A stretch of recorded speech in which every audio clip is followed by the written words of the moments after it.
یا الہی ہر جگہ تیری عطا کا ساتھ ہو۔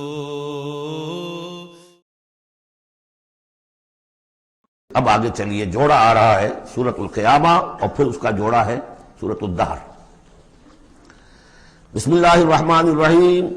لا اقسم بہذا البلد وانت لا اقسم بیوم القیامہ ولا اقسم بالنفس اللوامہ ایحسب الانسان ان لن نجمع عظامہ۔ یہ سورت جو ہے بہت ہی حسین اور بہت منفرد سمجھیے کہ نمائندہ ایک سورت ہے قرآن مجید کی۔ اس کا جو خطاب کا انداز ہے، جو میں نے شروع میں آپ کو جو انٹروڈکٹری لیکچرز دیے تھے، کہ اس کا اسلوب جو ہے وہ خطابت کا ہے۔ قرآن کو ہم کہہ سکتے ہیں کہ it's a collection of divine orations، اللہ تعالیٰ کے خطبات، مجموعہ خطبات الہیہ، تو مختلف مواقع پر جیسے کہ خطیب کو خطبہ دیتا ہے تو اس طریقے سے اللہ تعالیٰ نے یہ صورتیں نازل کی ہیں۔ حضور پڑھ کر سناتے تھے تو آپ کا انداز بھی خطیبانہ ہوتا تھا۔ حدیث میں آتا ہے کہ جب آپ خطبہ دیتے تھے تو آپ کی آواز بلند ہو جاتی تھی، اعلیٰ صوتہ احمرت عیناہ، آنکھیں سرخ ہو جاتی تھی، اور آپ اس طریقے سے خطبہ دیتے تھے جیسے کہ کوئی سپہ سالار اپنے فوجیوں کو للکار رہا ہے، بڑھا رہا ہے کہ لڑو اور آگے بڑھو، یہ انداز ہوتا تھا۔ تو اس طرح کا خطبہ اس میں آپ دیکھیں گے، ابھی بات ایک طرف ہو رہی ہے، ابھی کسی اور طرف ہو گئی، کبھی کسی تحویل الخطاب، اس کے لیے بہت، پھر یہ کہ 4-6 آیتیں آئیں گی ایک خاص قسم کے آہنگ میں، خاص قسم کے قوافی تو ہم کو نہیں کہنا چاہیے، تو یہ آتے ہیں، وہی انہی حروف پر صورتیں ختم ہو رہی ہیں، وہی سٹائل ہے، پھر کوئی سٹائل بدلے گا، پھر 4-6 صورتیں اس دوسرے انداز کی ہوگی، پھر 4-6 تیسرے انداز کی ہوگی۔ تو یہ آپ صورت جو ہے فصاحت و بلاغت میں بھی فلو بے انتہا ہے، اور خطیبانہ انداز، اور اس میں تحویل الخطاب۔ پس منظر میں کیا ہے کہ وہ لوگ ہیں کہ جو انکار کریں کوئی قیامت نہیں ہو سکتی، کیسے ممکن ہے کہ جبکہ انسان مر چکے ہوں گے اور مٹی ہو جائیں گے پھر اٹھا دیا جائے، یہ ممکن نہیں ہے۔ تو اس کا جواب ہے جو دیا جا رہا ہے، لا اقسم بیوم القیامہ۔ لا یہاں پر ان کے خیالات کی نفی نہیں، میں قسم کھاتا ہوں قیامت کے دن کی۔ تمہیں شک ہے اور مجھے اتنا یقین ہے کہ میں قسم کھا رہا ہوں قیامت کے دن کی۔ ولا، اور پھر نہیں، اقسم بالنفس اللوامہ، میں قسم کھاتا ہوں نفس لوامہ کی۔ نفس لوامہ کون سا نفس انسان میں جسے ہم ضمیر کہتے ہیں، کانشنس، ملامت کرنے والا دل۔ مائی کانشنس از بائٹنگ می، میرا ضمیر مجھے ملامت کر رہا ہے۔ کوئی آپ برا کام کرتے ہیں تو ضمیر اندر سے کچھ شے ہے، تو کیوں ہے یہ؟ اگر کوئی نیکی نہیں، بدی نہیں، تو یہ اندر کی خرش کیوں ہو جاتی ہے؟ اور اگر یہ نیکی ہے اور بدی ہے تو کوئی اس کا نتیجہ نکلنا چاہیے کہ نہیں؟ یعنی پہلی آیت جو ہے وہ تو اسی طرح کی ہے جیسے سورہ تغابن میں ہم نے پڑھا تھا، قل بلا وربی لتبعثن ثم لتنبؤن بما عملتم، اس میں دلیل کوئی نہیں ہے، اذعان ہے، ایک شخص اپنے یقین کو دلیل کے طور پر پیش کر رہا ہے، اور یہ اس پر سارا دار و مدار ہے کون شخص ہے؟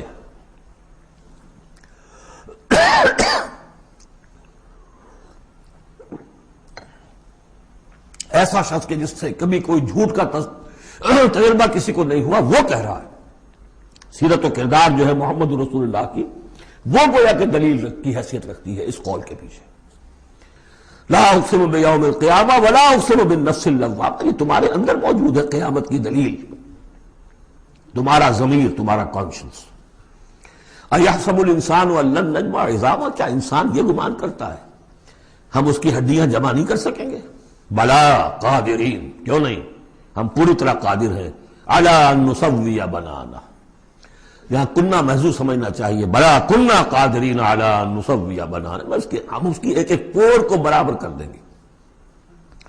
بل یرید الانسان لیفجر امامہ، اصل سبب جو ہے آخرت کے انکار کا وہ یہ ہے کہ انسان چاہتا ہے کہ فسق و فجور جس کا عادی ہو گیا اسے جاری رکھے، حرام خوری چھوڑنی نہیں، جس عیش کا خوگر ہو گیا ہوں اس کو چھوڑ نہیں سکتا، قیامت کو مانوں گا تو پھر دیکھنا پڑے گا کیا غلط ہے، کیا صحیح ہے، کیا جائز ہے، کیا ناجائز ہے۔ اس لیے جیسے کہ بلی کو دیکھ کر کبوتر آنکھ بند کر لے، اب ظاہر بات ہے کہ وہ بلی تو نہیں ختم ہو جائے گی، در حقیقت یہ قیامت سے آنکھیں چراتے ہیں، آنکھیں بند کر رہے ہیں، اس لیے کہ انہیں پتا ہے کہ ہم نے کیا آگے بھیجا ہے اور آگے بھی کرنے کا وہی ارادہ ہے۔ بل یرید الانسان لیفجر امامہ یسأل ایان یوم القیامہ، پوچھتا ہے بڑے استہزائی انداز میں، اچھا جی کب ہوگا یہ قیامت کا دن؟ تو جواب بھی اسی انداز میں ہے، یوم ہم علی النار یفتنون کی طرح۔ فرمایا فاذا برق البصر، جب وہ قیامت آئے گی نگاہیں چدیا جائیں گی، خسف القمر، چاند بے نور ہو جائے گا، یا یہ کہ چاند دھس جائے گا سورج کے اندر، وجمع الشمس والقمر، اور سورج اور چاند یکجا کر دیے جائیں گے۔ یہ جو ہے کشش ثقل کا جو باہمی ثقل ہے ان کروں کا، اس کے نظام میں ذرا سی کہیں گڑبڑ ہو اور پھر تو یہ سب کے سب ایک دوسرے سے ٹکرائیں گے۔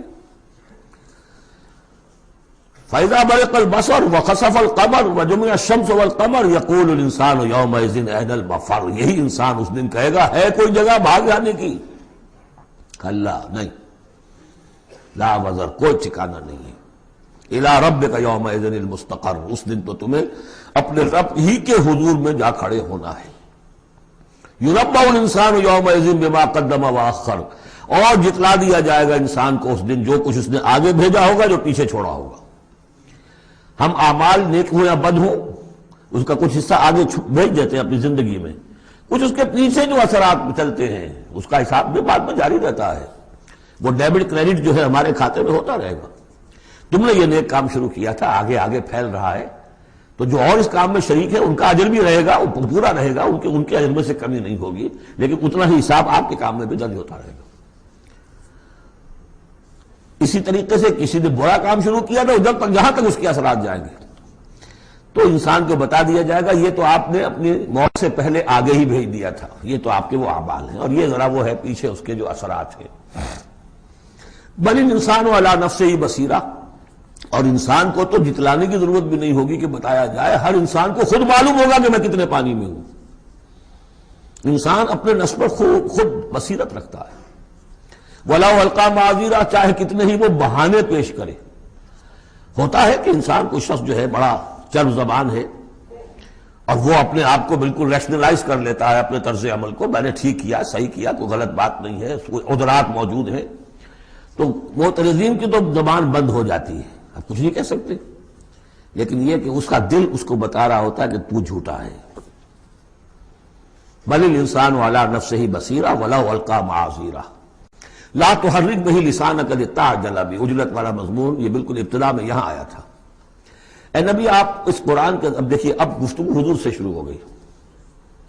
ابھی تک انسان جو منکرین تھے ان کی بات ہو رہی تھی، شروع میں امامہ، عظامہ، قیامہ، اور اس کے بعد بصر، قمر، مفر، وزر، مستقر، اب یہ پھر اس کے بعد بصیرہ، معاذیرہ، اب اس کے بعد اور بدل رہے ہیں۔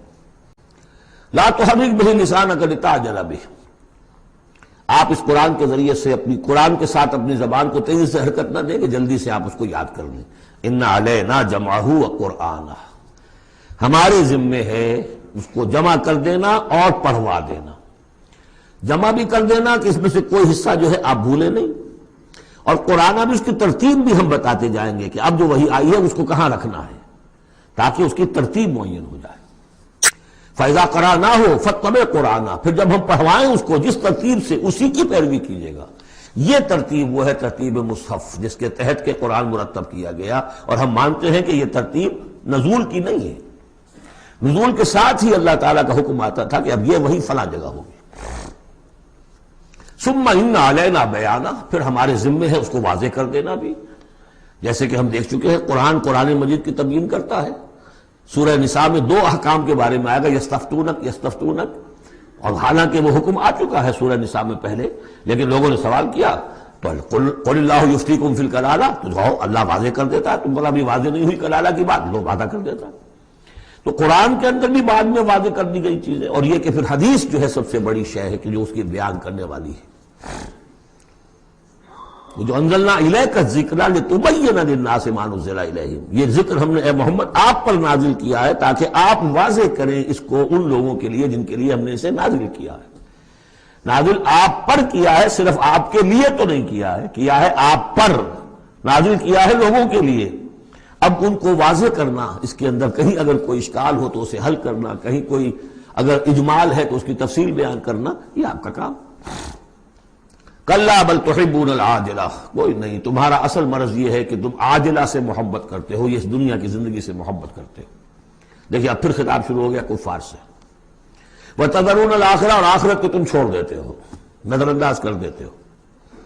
وجوہ یومئذ ناظرہ، حالانکہ بہت سے چہرے اس دن ہوں گے تر و تازہ، میدان قیامت میں کھڑے ہوں گے تو جیسے اسکول چلڈرن کھڑے ہوتے ہیں اپنا رزلٹ سننے کے لیے، تو بعضوں کے چہرے کھلے ہوتے ہیں، پہلے سے معلوم ہے انہیں کیا کچھ کر کے آئے تھے، اور بعض کے چہروں کے اوپر دھواں ہے، اس لیے ہے کہ انہیں پتا ہے کہ کیا ہی کچھ نہیں تھا، فیل تو ہونا ہی ہونا، تو چاہے اب رزلٹ ڈکلیئر نہیں ہوا، رزلٹ ان کے چہروں پر لکھا ہوا ہے۔ تو وجوہ یومئذ ناظرہ، بہت سے چہرے ہوں گے تر و تازہ، الی ربہا ناظرہ، اپنے رب کی طرف دیکھتے ہوئے۔ اس میں بعض لوگوں نے یہ کہا ہے کہ ناظرہ سے مراد ہے انتظار کر رہے ہوں گے اپنے رب کی رحمت کا، اس لیے کہ رویت باری تعالیٰ جو ہے وہ تو ممکن نہیں ہے کہ میدان حشر میں ہو جائے، لیکن میرے نزدیک انہی حضرات کی رائے زیادہ صائب ہے جو سمجھتے ہیں کہ رویت ہوگی، اہل ایمان کو عین میدان حشر میں بھی ایک درجے کی رویت باری تعالیٰ سے مشرف کیا جائے گا۔ یہ مضمون آ جائے گا سورہ مطففین میں واضح ہو جائے گا۔ اس کے برعکس وجوہ یومئذ باسرہ، بہت سے چہرے ہوں گے اس روز سوکھے ہوئے، اترے ہوئے، اداس، تظن ان یفعل بہا فاقرہ، ان کو یقین ہوگا کہ اب ان کے ساتھ وہ سلوک ہوگا جو ان کی ریڑھ کی ہڈیاں توڑ کے رکھ دے گا۔ کلا اذا بلغت التراقی، اب ایک نقشہ دکھایا جا رہا ہے، ایک تو بڑی قیامت ہے، فاذا برق البصر وخسف القمر وجمع الشمس والقمر یقول الانسان یومئذ این المفر، ایک تو وہ ایک قیامت ہے جو فرد کی قیامت ہے، موت جب آتی ہے، قیامت صغریٰ۔ کلا اذا بلغت التراقی، جب یہ جان آ کے پھنس جاتی ہے ہنسلیوں میں، وقیل من راق، کہا جاتا ہے کوئی جھاڑ پھونک کرنے والا۔ بڑے بڑے ریشنلسٹ بھی اس مرحلے پر آ کر، بابا ڈاکٹروں نے جواب دے دیا، حکیموں نے جواب دے دیا، چلو کوئی تعویذ گنڈا کچھ ہو، کہیں سے کوئی جھاڑ پھونک کوئی تو ہو، کسی طریقے سے ہو، تو آخری درجے میں ان کو بھی انسان چیخ پکار کر لیتا ہے قیل من راق، ہے کوئی جھاڑ پھونک کرنے والا۔ وظن انہ الفراق، اور گمان ہو گیا اس کو کہ اب تو فراق ہے، جانا ہے، یہ گھر بھی چھوڑنا ہے جو بڑے چاؤ سے بنایا تھا، اور یہ آل اولاد کو بھی چھوڑ کر جانا ہے۔ والتفت الساق بالساق، اور وہ جو جان کندنی کا عالم ہوتا ہے تو پنڈلی پنڈلی سے لپٹ رہی ہے، جان نکلنی شروع ہوتی ہے جسم کے نچلے حصے سے۔ الی ربک یومئذ المساق، اس دن تو تمہیں اپنے رب ہی کی طرف دھکیلے جانا ہے۔ پھر بدل گئے قوافی، فلا صدق ولا صلی، تو نہ اس نے تصدیق کی نہ نماز پڑھی، ولکن کذب وتولی، بلکہ جھٹلا دیا اور پیٹھ موڑ لی۔ تصویر لفظی ہے جو نقشہ اس وقت ہوتا تھا۔ ثم ذهب الى اهله يتمطى، اور پھر چلا اپنے گھر والوں کے پاس اکڑتا ہوا جا رہا ہے، حضور کی بات کو تو نظر انداز کر دیا، امشو، چلو چلو یہاں سے، وَاصْبِرُوا عَلَىٰ آلِهَتِكُمْ، صبر کرو، جا کے جمے رہو اپنے آلہہ پر۔ ذهب الى اهله يتمطى، اولى لك فاولى ثم اولى لك فاولى، افسوس ہے تجھ پر اور افسوس ہے تجھ پر، اور پھر افسوس ہے تجھ پر اور پھر افسوس ہے تجھ پر۔ اَيَحْسَبُ الْإِنسَانُ أَن يُتْرَكَ سُدًى، کیا انسان یہ سمجھتا ہے کہ اسے یوں ہی چھوڑ دیا جائے گا، کوئی باز پرس نہیں، کوئی حساب کتاب نہیں، کوئی جواب طلبی نہیں، کوئی اجر نہیں، کوئی سزا نہیں، کوئی جزا نہیں۔ أَلَمْ يَكُنْ نُطْفَةً مِّن مَّنِيٍّ يُمْنَىٰ، کیا نہیں تھا وہ ایک گندے پانی کی بوند جو ٹپکائی گئی؟ ثُمَّ كَانَ عَلَقًا، پھر وہ ایک جوک کے مانند تھا کہ جو رحم مادر کی دیوار کے ساتھ چمٹی ہوئی تھی۔ عَلَقَةً فَخَلَقَ فَسَوَّىٰ، پھر اسی کو اس نے بنایا، اسی میں نقش و نگار بنا دیے، اسی میں آنکھیں آ گئیں، اسی میں کان آ گئے، اسی میں کیا کیا بنایا۔ فی ظلمات ثلاث، تین پردوں کے اندر۔ فجعل منہ الزوجین، اسی سے بنا دیے، کسی کو نر، کسی کو مادہ، کسی کو مؤنث، کسی کو مذکر۔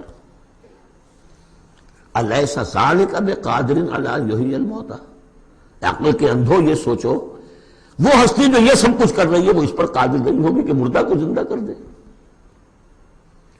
جو تمہارا مشاہدہ ہے گندے پانی کی ایک بوند سے، افلاطون بھی اسی سے آ گیا، اور بقرات بھی، اور سقراط بھی، اور ظاہر بات ہے انبیاء بھی وہیں سے آئے ہیں۔ کہاں سے آئے ہیں؟ ایک ہی استثناء ہے نا، حضرت عیسیٰ علیہ السلام کا، باقی تو سب کہاں سے آئے؟ وہیں سے آئے۔ سارے اولیاء اللہ کہاں سے آئے؟ وہیں سے آئے، گندے پانی کی بوند، اس سے کیا کچھ وہ بناتا ہے۔ تو تمہارا یہ خیال ہے کہ وہ مردہ کو زندہ نہیں کر سکے گا، اتنا عاجز ہو گیا. افعینا بالخلق الاول بل ہم فی لبس فی الخلق من خلق جدید. اس کے بعد جیسا کہ یہ سوال ہے، بلا کیوں نہیں؟ پروردگار یقیناً الیس ذالک بقادر بلا نشہد انک قادر علی ان تحیی الموتى، ہم اس پر گواہ ہیں. یا الہی ہر جگہ تیری عطا کا